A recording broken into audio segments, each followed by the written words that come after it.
भारत और यूरोपीय संघ के बीच ऐतिहासिक डील को लेकर के प्रधानमंत्री मोदी का बड़ा बयान सामने आया है। उन्होंने कहा कि आज दुनिया भर के बाजारों में उथल पुथल मची हुई है। ऐसे में हमारी डील से शांति और स्थिरता बनने की उम्मीद है। पीएम ने कहा कि यूरोप के साथ हमारा पुराना व्यापारिक संबंध है। फ्री ट्रेड एग्रीमेंट से इस रिश्ते की मिठास दोगुना हो जाएगी। भारत और यूरोपीय यूनियन के बीच 18 साल के लंबे इंतजार के बाद ऐतिहासिक समझौता हुआ। फ्री ट्रेड डील यानी कि एफटीए पर दोनों देश ने मुहर लगा दी है। प्रधानमंत्री मोदी ने डील को मदर ऑफ ऑल डील्स कहा। पीएम मोदी और ईयू लीडर्स ने एफटीए बातचीत के समापन की आधिकारिक घोषणा कर दी और इस डील के बाद यूरोप से आने वाले 97% सामान सस्ते होंगे। कई उत्पादक पर टैरिफ हटेगा या पूरी तरह से खत्म होगा।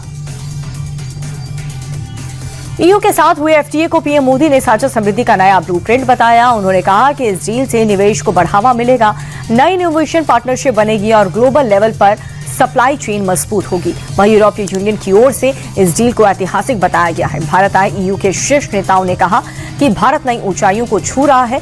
भारत मजबूत होगा तो दुनिया स्थिर होगी।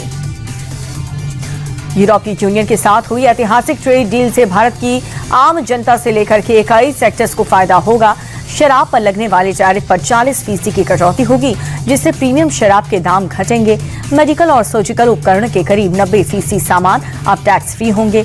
समझौते के बाद अब यूरोप से आने वाले खाद्य उत्पादों पर लगने वाला भारी शुल्क घट गया है, जिससे जैतून का तेल, मार्जरीन और दूसरे वनस्पति तेलों पर शून्य टैक्स लगेगा।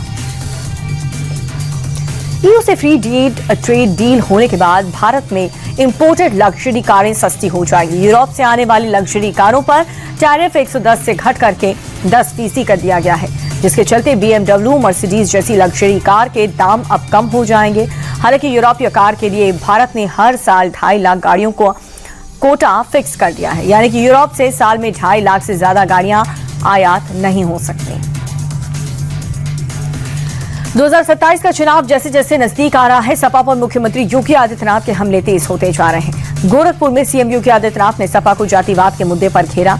योगी ने कहा कि जाति के नाम पर अपने परिवार की बात करने वालों ने यूपी के सामने पहचान का संकट खड़ा किया। सपा सरकार में भय, अराजकता, आतंक और दंगे थे। न बेटी सुरक्षित थी, न व्यापारी सुरक्षित थे। आज दंगाई अपने बिल के अंदर घुस चुके हैं।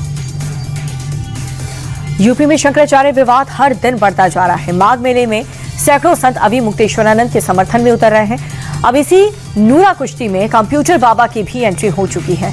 उन्होंने संत समाज की मौजूदगी में धुनी रमाई और अभी मुक्तेश्वरानंद को खुल करके सपोर्ट किया। शंकराचार्य विवाद को लेकर के यूपी में अधिकारियों के इस्तीफे का दौर शुरू हो गया। पहले बरेली के सिटी मजिस्ट्रेट ने इस्तीफा दिया और अब अयोध्या के जीएसटी विभाग के डिप्टी कमिश्नर ने पद छोड़ दिया। हालांकि दोनों इस्तीफे का एंगल बिल्कुल अलग है। सिटी मजिस्ट्रेट ने शंकराचार्य के अपमान पर इस्तीफा दिया था और वहीं डिप्टी कमिश्नर प्रशांत सिंह ने सीएम योगी आदित्यनाथ पर बयान से खुद को आहत बताया है। सरकार के आदेश के खिलाफ बरेली सिटी मजिस्ट्रेट अलंकार अग्निहोत्री धरने पर बैठ गए हैं। उन्होंने आज अपना धरना जिलाधिकारी कार्यालय के गेट पर शुरू किया और इसके पहले सरकार ने अग्निहोत्री का इस्तीफा नामंजूर करके उन्हें सस्पेंड कर दिया और उनके खिलाफ विभागीय अनुशासन कार्रवाई के आदेश दिए।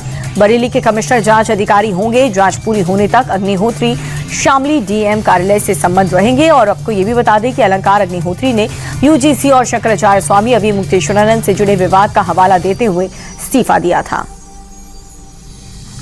बंगाल में चुनाव की तारीख नजदीक आती जा रही है, लेकिन सीएम ममता बनर्जी जल्द ही दिल्ली आ सकती हैं। एसआईआर को लेकर के टीएमसी सुप्रीमो बड़े प्रदर्शन की तैयारी कर रही है। 29 जनवरी से लेकर 31 जनवरी तक ममता चुनाव आयोग के दफ्तर का घेराव करेंगी।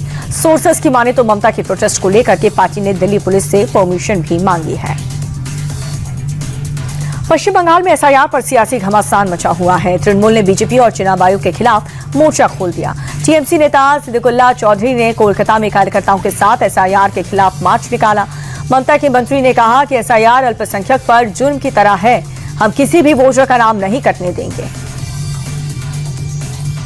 सपा चीफ अखिलेश यादव बंगाल के दौरे पर, जहां उन्होंने सीएम ममता बनर्जी से मुलाकात की और इस दौरान अखिलेश ने कहा कि सिर्फ ममता ही बीजेपी का डटकर मुकाबला कर सकती है।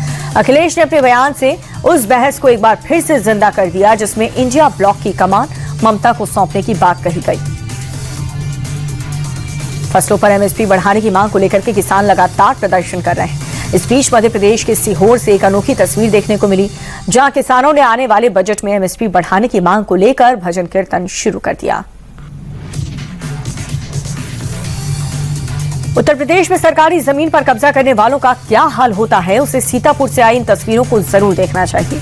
यहाँ पर अजीमुल्लाह नाम के शख्स ने अवैध तरीके से 6 दुकानें बना ली थी और धड़ल्ले से व्यापार चल रहा था।